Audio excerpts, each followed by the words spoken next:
I went searching for my missing friend. What I found shouldn't exist. It started with a postcard, a faded image of a lighthouse perched precariously on a jagged cliff face, the kind you see in coastal Maine. On the back, a scrawled message in Elias Thorne's unmistakable handwriting. "Come find me, Black Harbor. It's real." Elias had always been obsessed with the esoteric, the cryptic, the things that lurked just beyond the veil of our perceived reality. We'd spent countless nights poring over dusty grimoires, debating the existence of ancient gods and forgotten dimensions, chasing whispers of the unexplained. But Black Harbor? That was a myth, a tall tale he'd spun during a particularly drunken night at the Serpent's Coil, our favorite dive bar, a secret fishing village swallowed by the sea centuries ago, a place where the veil between worlds was thin, where the old gods still held sway. I dismissed it then, laughed it off as another one of Elias's elaborate fabrications. But Elias didn't disappear. He vanished. No phone calls, no emails, no social media posts. His apartment was empty, his car gone, his life seemingly erased. The police investigation stalled, chalked up to a missing person, presumed dead. But I knew Elias. He wouldn't just disappear without a trace unless Black Harbor was more than just a story, fueled by a cocktail of grief, fear, and a morbid sense of obligation. I packed a bag, grabbed a map, and pointed my car north. The map was old, a tattered relic from my grandfather's days as a long-haul trucker, the kind that still showed roads that had long since crumbled back into the earth. It led me to a remote stretch of the Maine coastline, a desolate landscape of windswept pines and rocky beaches. The air hung heavy with the scent of salt and decaying seaweed, a primal aroma that stirred something deep and unsettling within me. I followed the coastline, the road narrowing with each mile, the asphalt giving way to gravel, then eventually to a rutted dirt track that looked like it hadn't been used in decades. The sun began to dip below the horizon, painting the sky in hues of blood orange and bruised purple. A thick fog rolled in from the sea, blanketing the landscape in an eerie shroud. Visibility dropped to near zero, and I was forced to slow to a crawl, the headlights cutting through the fog like dull yellow knives. It was then that I saw it. A sign, barely legible, half-rotted and covered in moss. It read, "Black Harbor, private property. Keep out." My heart pounded in my chest. Black Harbor. It was real. I pushed on, ignoring the warning, driven by a desperate hope that bordered on madness. The road descended sharply, winding down a steep cliff face. The fog grew thicker, swirling around the car like grasping tendrils. I felt a sense of unease, a prickling sensation on the back of my neck, as if I were being watched. Finally, the road leveled out and I found myself in a small clearing.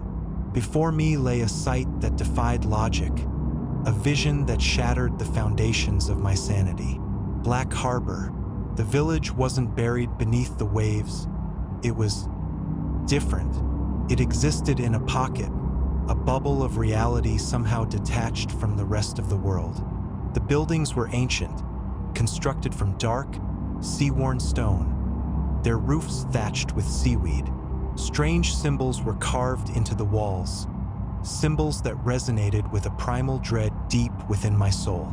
The air was thick with a palpable sense of wrongness, a miasma of decay and something far more sinister. There was no sign of life, no sound save for the mournful cry of gulls overhead and the rhythmic crash of waves against the shore. It was a ghost town, a relic of a forgotten age. I stepped out of the car, the fog swirling around me like a living entity. The temperature dropped dramatically, a sudden chill that seemed to seep into my bones. I felt a presence, an awareness that I was not alone. I called out Elias's name, my voice swallowed by the fog. Only silence answered. I began to explore the village, my footsteps echoing eerily through the deserted streets. The buildings were in various states of disrepair, some reduced to crumbling ruins, others seemingly untouched by time. I peered into the windows, my breath fogging the glass. The interiors were dark and dusty, filled with strange artifacts. Weathered fishing nets, corroded tools, and bizarre idols sculpted from bone and stone. In one house, I found a tattered book, its pages filled with indecipherable script and grotesque illustrations. The drawings depicted monstrous creatures with tentacles and gaping maws, beings that seemed to writhe and pulse with unnatural life. As I flipped through the pages, I felt a wave of nausea wash over me, a sense of profound dread that threatened to overwhelm me. I slammed the book shut, my hands trembling. This place was wrong, terribly, fundamentally wrong. I needed to find Elias and get out of here. I continued my search, my anxiety growing with each passing moment. The fog seemed to be closing in, pressing against me like a suffocating blanket. The silence intensified, amplifying the sound of my own heartbeat. Then I heard it, a faint chanting, a low, guttural drone that seemed to emanate from the very stones beneath my feet.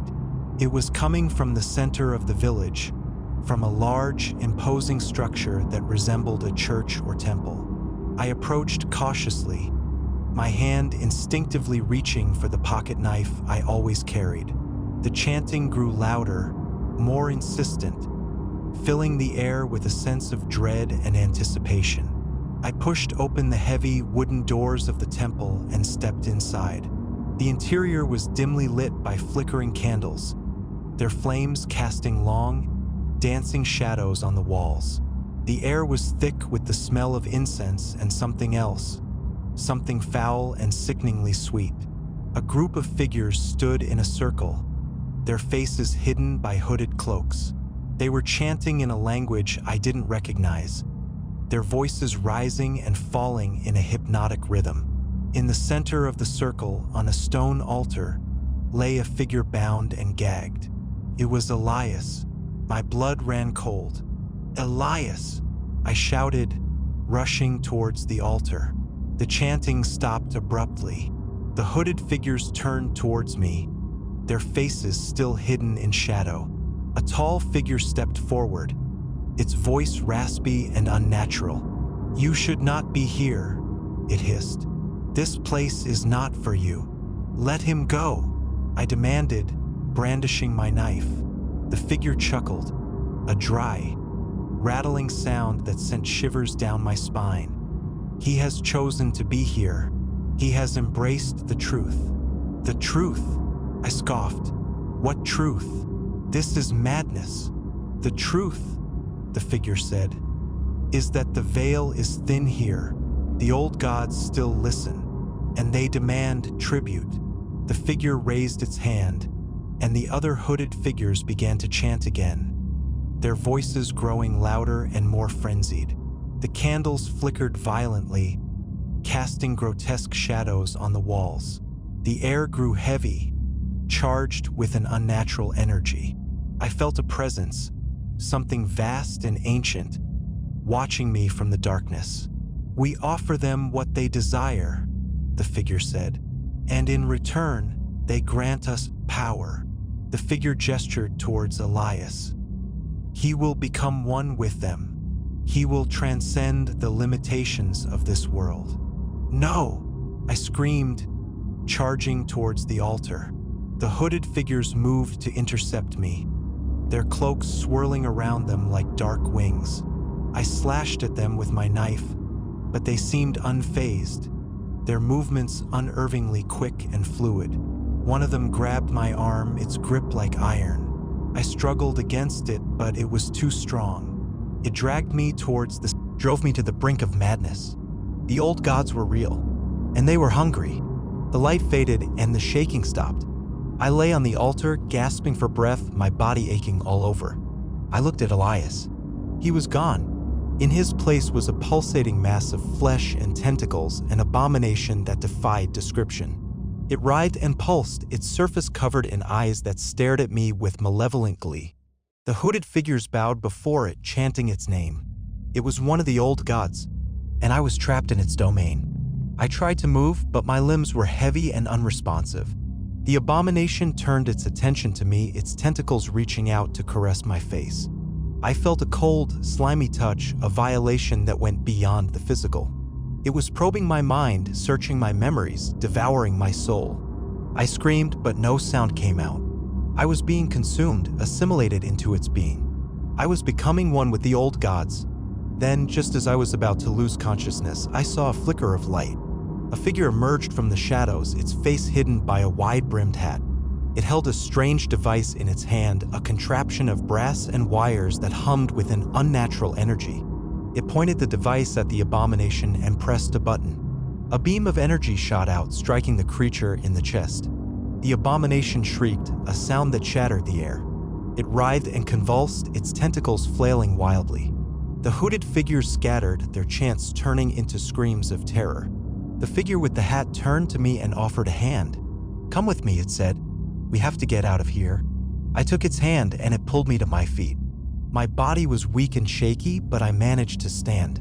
We ran out of the temple, the abomination's screams echoing behind us.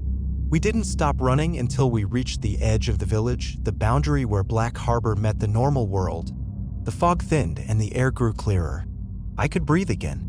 I looked back at the village, its dark buildings silhouetted against the night sky. It looked like a nightmare, a figment of my imagination. But I knew it was real, and I knew that I could never forget what I had seen there. The figure with the hat led me to a small boat hidden in a cove. We climbed aboard and it started the engine. The boat sped away from the shore, leaving Black Harbor behind. As we sailed away, the figure turned to me and removed its hat. It was a woman, her face pale and serious. "My name is Dr. Evelyn Reed," she said. "I work for a special organization." "What was that thing?" I asked, my voice trembling. "What did I just see?" "That was an outer god," she said. "An entity from another dimension drawn to this world by the weakness of the veil." "And Elias?" I asked. He became one of them?" Dr. Reed nodded grimly. "He was a sacrifice, a vessel for the outer god to enter our world." I felt a wave of grief wash over me, a profound sense of loss. Elias was gone, consumed by a monster from another dimension. "Why were you there?" I asked. "How did you know?" "We've been monitoring Black Harbor for years," she said. "It's a nexus point, a place where the veil is unusually thin. We try to contain the entities that slip through. And you just showed up at the last minute?" I said bitterly. "You could have saved him." "We do what we can," she said. "We can't always be there in time." "What happens now?" I asked. "What are you going to do about Black Harbor?" "We'll seal it off," she said. "We'll reinforce the veil, make it harder for the outer gods to break through. But it's a temporary solution. They'll always be looking for a way in." "So this will happen again?" I asked. "It's possible," she said. "We can only hope to contain them for as long as possible." We sailed in silence for a while, the only sound the hum of the engine and the splash of the waves. I stared out at the ocean, my mind reeling from what I had just experienced. I had gone searching for my missing friend, and I had found something that shouldn't exist. Something that had shattered my perception of reality. "You can't tell anyone about this," Dr. Reed said, breaking the silence. "No one would believe you, and it would only put them in danger." "But people need to know," I said. "They need to be warned." "It's better if they don't know," she said. "Trust me, this knowledge is a burden." I looked at her, her face etched with weariness and resignation. I knew she was right. No one would believe me. They would think I was crazy. And even if they did believe me, what could they do? Fight the outer gods? It was a hopeless battle. "What about me?" I asked. "What am I supposed to do with this?" "You forget," she said. "We showed up just in time to stop you being merged with one of the old gods. You will be monitored, of course, but that is all." I stared at my hands, my skin crawling at the memory of the abomination's touch. How could I ever go back to a normal life after seeing what I had seen? How could I ever forget? Dr. Reed pulled into a small harbor, a sleepy town nestled in a cove. We disembarked from the boat and she led me to a waiting car. "We'll take you back to your car," she said. "Then you can go home. Try to forget about this." I nodded numbly. "Thank you," I said. for saving my life. Just be careful, she said, and don't go looking for things that are better left hidden. She drove me back to the clearing where I had left my car. I got out and she drove away, disappearing into the night. I stood there for a moment, staring at my car, feeling like a stranger in my own life. I got in and started the engine, turning the car around and heading back the way I had come. As I drove away from Black Harbor, I knew that my life would never be the same. I had seen the other side, the dark reality that lurked beneath the surface of our world. And I knew that it would always be there, waiting to break through. A while later, I started experiencing nightmares, vivid and terrifying dreams filled with tentacles, gaping maws, and chanting figures. I would wake up screaming, my heart pounding, my body drenched in sweat. I couldn't sleep, couldn't eat, couldn't function. I was haunted by the memory of Elias, by the image of the abomination that had taken his place. I started seeing things, fleeting glimpses of grotesque shapes in the shadows, whispers of alien voices in the wind. I was losing my mind. I tried to tell people what had happened, but they dismissed it as stress or trauma. They told me to see a therapist, to take medication. But I knew that no therapy, no medication could ever erase what I had seen. My life became a living hell, a constant struggle to maintain my sanity in the face of unimaginable horror. I tried to forget about Black Harbor, to bury the memory deep within my subconscious. But it was no use. It was always there, lurking in the back of my mind, waiting to resurface. One night, I had a particularly vivid dream. I was back in the temple, standing before the abomination. It reached out to me with its tentacles, its eyes staring into my soul. It whispered my name, its voice a chorus of alien voices. I woke up screaming, my body trembling. I knew that I couldn't run from it any longer. I had to face it. I had to go back to Black Harbor. Against my better judgment, I started researching Black Harbor, searching for any mention of it in historical records, folklore, or occult texts. I spent hours in libraries and online, poring over dusty volumes and obscure websites. I found fragments, whispers of a cursed village, a place where the sea gave up its dead, where the old gods were worshipped. I discovered ancient maps that showed Black Harbor's location, marked with cryptic symbols and warnings. I learned about the rituals that were performed there, the sacrifices that were made to appease the entities from beyond. The deeper I dug, the more I realized that Black Harbor was more than just a myth. It was a place of immense power, a gateway to another dimension. And it was still active. It was like some force compelling me. I knew that going back was suicide, but some power far beyond me was taking me back to Black Harbor. This time I was armed.